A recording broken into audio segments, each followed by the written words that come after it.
اگر احادیث مقدسہ کی طرف رجوع فرمائیں تو آدمی کتنی ہی تیز سواری پر سوار ہو کر آسمانوں پر جائے تو مشکات میں حدیث آتی ہے کہ اس زمین سے آسمان کا راستہ 500 برس کا، اور اسی قدر آسمان کا خلا یعنی اس کی موٹائی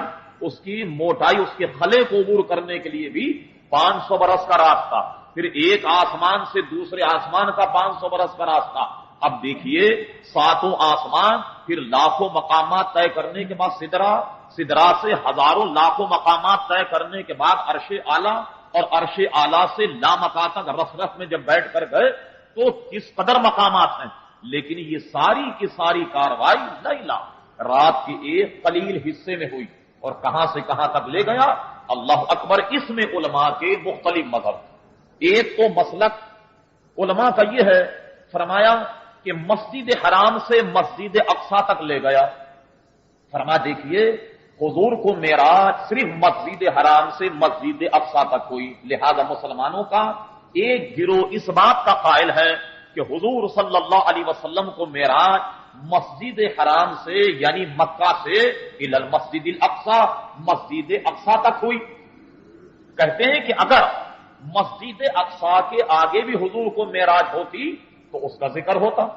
تو یہ کیوں فرمایا کہ سبحان الذی اسری بعبدہ لیلا من المسجد الحرام الی المسجد الاقصی، مسجد حرام سے مسجد اقصی تک لے گیا، تو معلوم ہوا کہ مسجد اقصی تک لے گیا تو اس کے بعد حضور کو معراج نہیں ہوئی۔ اس کا جواب علماء نے یہ دیا،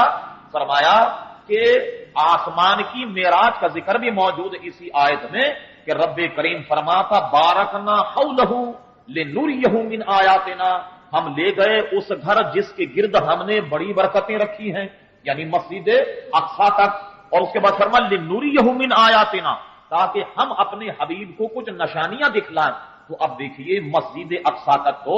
اگر چاہیں تو ہم اور آپ بھی جا سکتے ہیں کسی سواری میں، لیکن من آیاتنا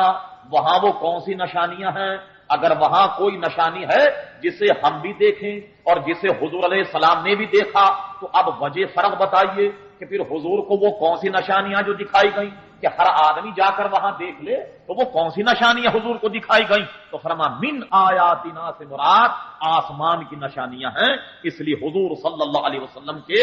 آسمان کی معراج کا تذکرہ بھی اسی آیت میں